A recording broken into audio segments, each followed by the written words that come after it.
Edu, a Ponte jogou futebol até a expulsão do Luiz Felipe, né? A partir daí não jogou absolutamente nada. Vem a questão emocional, vem a questão de aí ter que começar a fazer conta. Você vê, nós estamos aqui fazendo conta desde a hora que estava 3-2, 0 para o Sport. Fica fazendo conta. Não adianta. Olha, eu tô para dizer o seguinte, tá? Eu quero estar enganado, que fique muito claro. Mas se a Ponte jogar do jeito que está jogando, ela não vai ganhar do Avaí. Ela não vai ganhar do Avaí. Tomara que eu esteja errado, tá? Tomara que o João Brigatti consiga ter aí minimamente uma certa organização no time, achar as peças corretas para chegar lá na ressacada e ganhar o jogo. Mas se fizer o que fez hoje, se fizer o que vem fazendo aí nos últimos 4, 5 jogos, não vai ganhar do Avaí. Ah, mas, Greg, o Avaí já não tem nenhuma pretensão mais. Não ganha. Não ganha.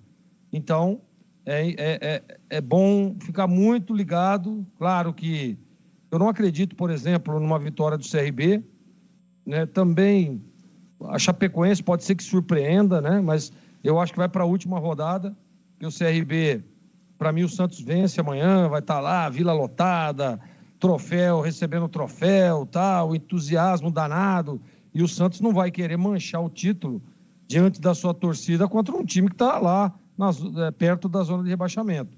Então, eu acho que vai ficar para a última rodada. Agora, a Ponte tem que fazer a parte dela. E vou dizer outra coisa, hein?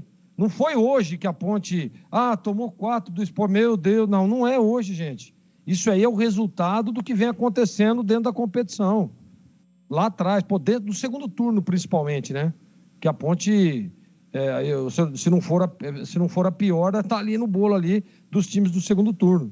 Então, é complicado, não adianta, é muito competitiva a Série B. A gente percebeu aí um time do Sport aguerrido, e eu dizia isso durante toda a semana, olha, o Sport está concentrado em Itu, ficou concentrado em Itu, desde o último jogo já foi para Itu, já ficou concentrado, focado nesse jogo da Ponte. O Sport está querendo subir. O Sport, ele está atrás, o Ceará vencendo vai passar ele de novo. Então, assim, ele precisa fazer a parte dele.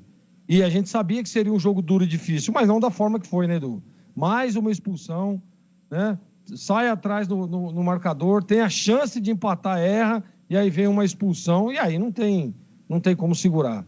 Pela qualidade, né, por tudo que fez na competição, pela individualidade de alguns jogadores do Sport, não tem como, é difícil.